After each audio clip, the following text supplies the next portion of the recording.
Olá, muito boa noite para você. O Entrevista Coletiva de hoje fala sobre a luta contra o racismo e pela igualdade social. Estão aqui comigo a advogada, membro da Comissão de Promoção da Igualdade Racial da OAB-MG, doutora Bruna Marques Vitebro, o comentarista de política, Orion Teixeira, e também o nosso diretor de jornalismo aqui da Band Minas, Murilo Rocha. Sejam todos muito bem-vindos. Doutor, obrigada por estar aqui com a gente.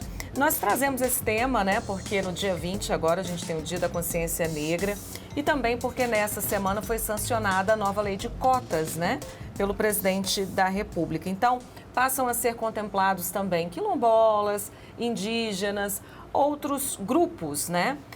O que a senhora pensa sobre essa aprovação? Qual a importância dela? Boa noite a todos, né? Hoje, né, dentro dessa atualização, né, é uma nova lei que atualiza a de 2012. Então, antes, né, os quilombolas tinham ficado de fora, hoje houve a inclusão, né? Então, assim, é uma forma de política afirmativa que dá ali a possibilidade para as minorias, para o negro, o pardo, o indígena, o quilombola, a pessoa com deficiência, né, que há anos atrás tinham dificuldades de ingressar aí numa faculdade federal, de ter a oportunidade de fazer cursos, né, de pós-graduação. Inclusive, nessa atualização hoje, há ali, né, uma reserva para pós-graduação, para as minorias, né? Então, assim, essa atualização nos dá esperança, né? Hoje, né, nós, né, eu como mulher preta, as minorias, a gente vem buscando, né, oportunidade de estudo, oportunidade no mercado de trabalho, oportunidade de reconhecimento. Então, quando o governo atual faz essa atualização, abre portas e oportunidades, né, que antes era negado, ou às vezes, né, dentro ali da lei de cotas, né, uma excelente atualização que antes, quando você se candidatava ali dentro da reserva, por mais que você tinha uma pontuação maior, você não conseguiria concorrer na amplitude geral. E hoje, né, com a atualização, você concorre, né, na amplitude geral e após na reserva. Então, assim, são formas de políticas afirmativas que incluem, né? Hoje, não hoje, mas a gente vem de gerações que, como exemplo, a pessoa portadora de deficiência, ela não era estimulada ao estudo, né? Infelizmente, a pessoa com deficiência, às vezes, tem até um certo grau ali de cognição, ela era instruída a estudar só até o fundamental, né? Então, acabava que essa pessoa ela era interditada pelo responsável, mas às vezes ela tinha, assim, um certo discernimento para ser independente. E o que acabava acontecendo? Essa pessoa interditada não tinha acesso ao estudo, tinha que ser ali interditada, ter ali um responsável por ela, só que às vezes o pai falecia, a mãe falecia, às vezes não tinha uma pessoa que ficava responsável por essa pessoa. Mas se essa pessoa fosse criada no sentido de ter ali uma responsabilidade de um estudo, de ingressar numa faculdade, ela não teria esta limitação de dependência, né? A pessoa negra hoje, né, também vem buscando esse mercado, né, que hoje às vezes pode parecer estranho, mas uma mulher negra, a depender dentro de um cenário, de um trabalho, ela recebe menos. Às vezes tem ali especializações, tem uma qualificação, mas infelizmente a gente ainda esbarra nesse preconceito de que às vezes o negro não conseguiria entregar mais do que uma pessoa branca, né? Muita gente acha que isso é um exagero, mas no nosso dia a dia, eu mesmo como advogada, eu enfrento isso dentro do meu trabalho. Às vezes eu começo em um trabalho, porém a pessoa não acha que eu sou capaz de seguir E geralmente quando troca é sempre uma pessoa branca. Mas dentro deste cenário, né, só como esses exemplos hoje, como que a lei de cotas melhora para as minorias? No sentido da oportunidade, no sentido de abrir portas, né? No sentido de incentivar ao estudo. Doutora,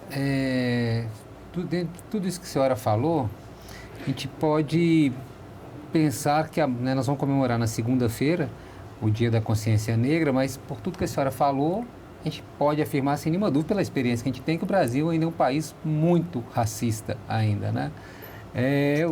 O que a gente pode fazer de forma efetiva, o que está sendo feito e o que está deixando de ser feito para que a gente combata esse racismo que é histórico, é estrutural na sociedade brasileira?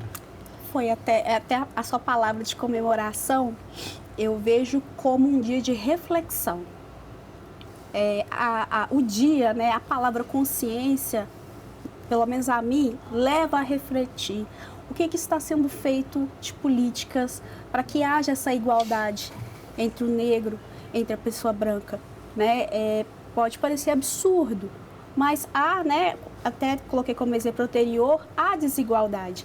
E na segunda-feira eu sempre coloco, né, além de ser advogada, eu faço parte de uma ONG, né, eu faço a gestão de uma ONG que a gente trabalha em inclusão. Então, assim, lá a gente procura colocar para os nossos assistidos que são de comunidade, vêm de situação de vulnerabilidade social, né? Muitos são negros, onde a mãe cria sozinha, né? E às vezes estão ali recebendo um benefício, e esse benefício sustenta mãe, filhos, né? Às vezes a mãe tem ali 4 filhos e fica ali dentro do benefício. Então, o que acaba acontecendo? Essa criança negra, né, não consegue ter muito acesso ao estudo e acaba acarretando no quê? Precisa ajudar dentro de casa, porque geralmente é uma criança que a mãe vai incentivar ao trabalho porque ela não consegue arcar sozinha.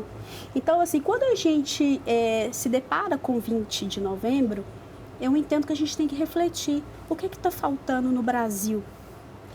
Né? Doutora Bruna, a respeito dessa reflexão, né? Falando um pouco de história aí, Sim. O que representa, quando é que surgiu esse 20 de novembro, né? O que ele representa para toda essa comunidade e por que até o 20 de novembro ganhou mais importância do que o 13 de maio? Exatamente. As datas, né?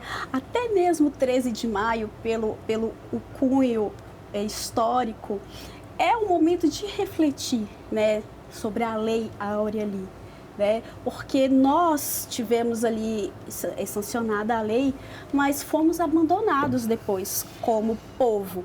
Nós somos escravizados, nós não pedimos para vir para o Brasil, nós fomos forçados a estar aqui.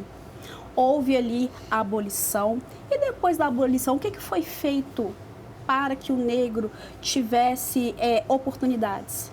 Não houve essa oportunidade. Foram entregues à própria sorte. Exatamente. Fomos entregues à própria sorte, onde o Brasil, ao invés de investir em nós, foi atrás de quem? Dos imigrantes.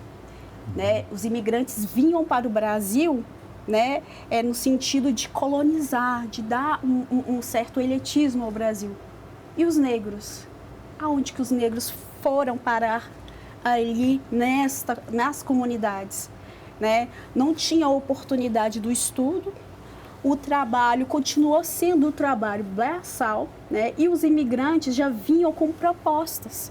Né? Então, o Brasil, eu entendo, né, dentro desse contexto histórico, por que às vezes as pessoas pensam assim, por que tem que ter lei de cotas? Por que tem que reparar?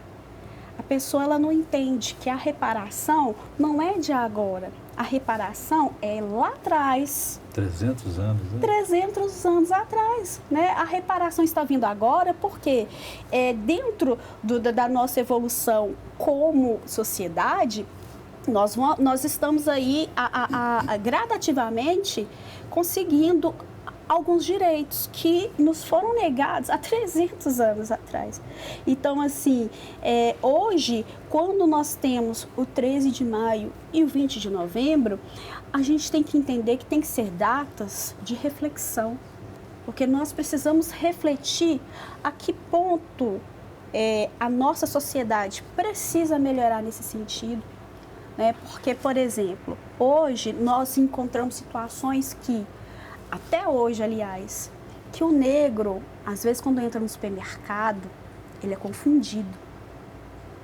Eu trago, né, até interessante a gente conversando, né, aqui sobre, a gente vai linkando uma coisa a outra. No domingo eu fui no supermercado fazer uma compra e quando eu desci do meu carro, tinha um senhor negro, retinto, no estacionamento. E aí ele estava próximo a um veículo. E nisso ele estava chorando. Me chamou a atenção. Aí eu perguntei para ele, senhor, o que está acontecendo? Ele, não, eu pedi para esse moço para me ajudar a comprar um pacote de arroz, um pacote de feijão, ele me deu R$2. Aí eu falei, eu não quero o dinheiro desse moço, eu só queria que ele me ajudasse a comprar o alimento. Tem 2 dias que eu não como. Isso para mim tocou de uma forma, falei assim, tem 2 dias que o senhor não come ele, tem 2 dias que eu não como. Eu fiquei assim, sabe, um misto de emoção com impotência, porque ele queria devolver aqueles R$2 e a pessoa simplesmente jogou o dinheiro, entrou dentro do carro e foi embora. E era uma pessoa, né, de pele branca. E aí ele começou a chorar, falando que estava sendo muito humilhado, aquela coisa toda. Né? Então, ali dentro daquela situação, a única coisa que eu me senti no direito de fazer foi: eu vou te ajudar a comprar o alimento que o senhor precisa. E aí a gente vem num contexto que hoje nós passamos por insegurança alimentar dentro dos lares, principalmente de pessoas em situação de vulnerabilidade, de pessoas negras. Gente, vocês não têm noção. São muitas pessoas que hoje passam por insegurança alimentar. Às vezes é de grau moderado e às vezes é de grau grave. E aí você pergunta, aquela pessoa ela teve a oportunidade de estudar? Não teve. O que levou essa pessoa a sair de casa no domingo de manhã e ir para um estacionamento de um supermercado pedir por comida? Ele não pediu por dinheiro, ele queria devolver os R$2. E a pessoa simplesmente jogou o dinheiro, como se aquele dinheiro para aquela pessoa não fizesse diferença. Então, assim, quando a gente depara com essas datas, né, 13 de maio, 20 de novembro, a gente tem que refletir, nós, como sociedade, o que nós estamos fazendo para mudar o cenário. Outro exemplo, né, que até entra um pouco na lei de cotas, dentro do trabalho que eu também faço, né, como ativista social. Nós, dentro da nossa instituição lá, a gente tem um levantamento que a gente tem hoje criança de 14 anos que não sabe escrever o próprio nome direito. Às vezes ela escreve o primeiro nome, mas o segundo ela já não sabe. E temos uma criança de 8 anos que sabe escrever. Aí você pensa, gente, como que uma de 8 sabe escrever e como que uma de 14 não sabe? Aí, quando a gente, né, dentro lá, né, da ONG, o que a gente fez? Levantamento, pesquisamos o porquê que essa criança sabe e a outra não sabe. E aí, o que nós chegamos como conclusão? O pai que estuda até a 5ª série, ele consegue ensinar o filho. Que a grande maioria nas comunidades acontece nesse sentido. O pai, às vezes, faz só o ensino fundamental ali até, no máximo, o 7º ano, ele vai conseguir ensinar. Passou do 8º ano, ele não vai conseguir ensinar o filho. Então, como que esse pai, que praticamente não estudou muito, vai ensinar uma adolescente a fazer contas, a interpretar, a fazer uma redação? E aí, o que acontece nesse sentido? O pai não sabe ensinar, às vezes está ali numa situação de vulnerabilidade grave, a criança acaba abandonando a escola. E aí, a taxa de analfabetismo aumenta. E dentro desse cenário, a população negra é onde que tem a taxa maior de analfabetismo. Por quê? Já veio o quê? De lá atrás, né? Por isso que a gente volta na lei de cotas, que as pessoas pensam, mas por que tem lei de cota? Né?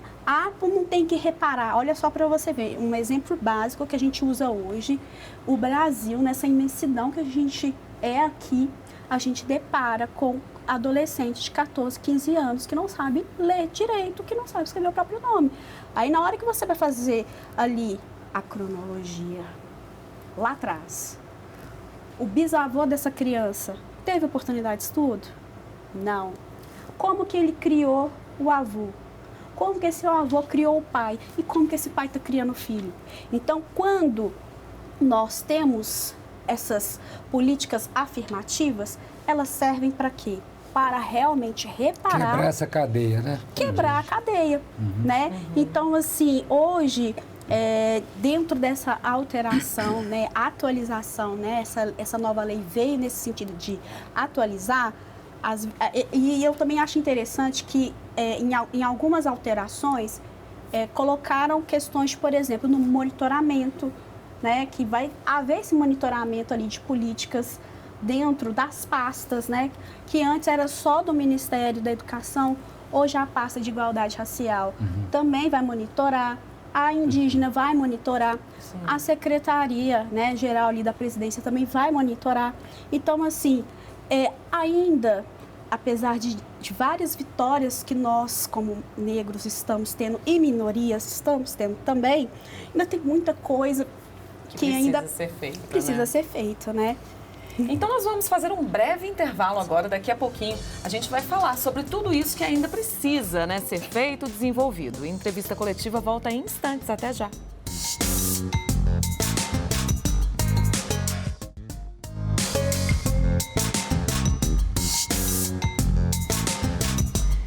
Estamos de volta hoje falando sobre a luta contra o racismo e também pela igualdade social. A nossa convidada está aqui com a gente, é advogada e membro da Comissão da Promoção da Igualdade Racial da OAB-MG, doutora Bruna Marques.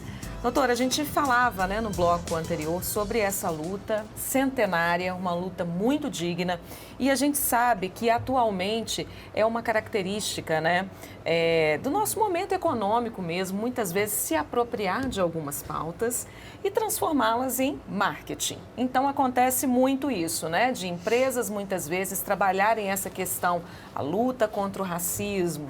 Mas aí as lideranças são pessoas brancas que ganham mais do que os negros, ou nos bastidores acontece aquilo que a senhora falava, né? Do homem que jogou dinheiro para um senhor negro que pedia uma ajuda para comprar um alimento. Qual é o perigo disso e como a gente pode combater esse esvaziamento da pauta? É uma pergunta excelente, né? Porque volta no dia 20 de novembro. Nós, como negros, né, até pretos, né, há essa denominação, as pessoas não sabem se fala preto, se fala negro, se o preto é ofensivo, mas a raça é preta, né? Então, assim, nós como pretos, nós não podemos ser lembrados pelas empresas apenas no mês de novembro, porque é isso, é um marketing. O que efetivamente essas empresas internamente faz? Infelizmente, dentro do cenário que nós hoje temos, pouco. Até mesmo que você pontuou. Levanta a bandeira, mas na prática não faz. Então, às vezes, é um marketing, né? Sim. E até mesmo, hoje, até dentro da política. Você ter uma mulher negra, às vezes, candidata a algum cargo, por exemplo, ano que vem vai ter aí eleições para vereador, né? Então, há dentro de alguns partidos essa imagem de ter ali a cota da mulher negra, mas não que essa mulher ganhe ali efetivamente dentro dessas eleições. E aí a gente volta para esse cenário. O que essas empresas estão fazendo efetivamente para que pessoas competentes dentro dos cargos que elas possuem, o que elas podem estar ali evoluindo? Né? Então, assim, pouco. Eu entendo que pouco. É uma pauta interessante, né? É uma pauta que está em alta, mas na prática pouco se faz. Doutora, recentemente eu vi uma pesquisa falando que a maioria das pessoas pretas, elas se sentem discriminadas dentro de shoppings e estabelecimentos comerciais de uma forma geral. Queria que a senhora falasse um pouco sobre isso. A senhora, como uma mulher preta, a senhora tem essa percepção também? É uma realidade ou a senhora acha que se estende também por todas as outras áreas? Olha, é uma realidade na qual eu já passei. E passei dentro do fórum. Eu, como mulher preta, eu geralmente mudo muito. Às vezes eu estou com uma trança, às vezes eu estou com o cabelo mais liso, às vezes eu estou com o meu crespo, às vezes eu estou cacheada. Eu já percebi que quando eu estou com o cabelo assim, eu sou reconhecida como advogada.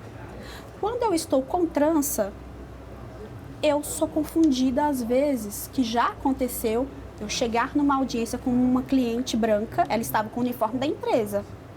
Eu estava vestida, né, socialmente, né, com o meu cabelo de tranças para trás, e o segurança me perguntou se eu era a vítima, porque era um caso de violência doméstica. Ele perguntou se eu era vítima. Então, assim, dentro do meu cenário, eu já passei por isso. E não é difícil, né? Então, assim, o que hoje nós temos como receio é nessa situação que você trouxe. Porque, às vezes, as empresas, voltando um pouco nas políticas, o que essas empresas que levantam a bandeira antidiscriminatória e racial faz na prática, se dentro do treinamento que elas colocam para os seus funcionários, inclusive pretos, o preto é suspeito. Né? Então, por que o preto dentro de certos lugares, às vezes, não é atendido ou às vezes o segurança fica de fato seguindo? Isso gera o quê? Um incômodo. Então, hoje, quem tem acesso a compras online estão preferindo comprar de forma online para não passar pelo constrangimento de entrar, às vezes, no supermercado, não digo supermercado, mas digo uma loja de eletrodomésticos. Às vezes a pessoa entra lá e quer comprar uma televisão de 50 polegadas. Às vezes a pessoa está com dinheiro ali, mas às vezes a pessoa ali, a empresa já treina o funcionário para entender que aquela pessoa é suspeita. Então, assim, isso gera o quê? Além de gerar um desconforto para nós, isso gera para a gente um pouco de, nossa, em 2023, quase 2024, eu ainda tenho que passar por isso. Eu entrar num supermercado e ver ali o vigilante ou segurança olhando o que eu estou fazendo.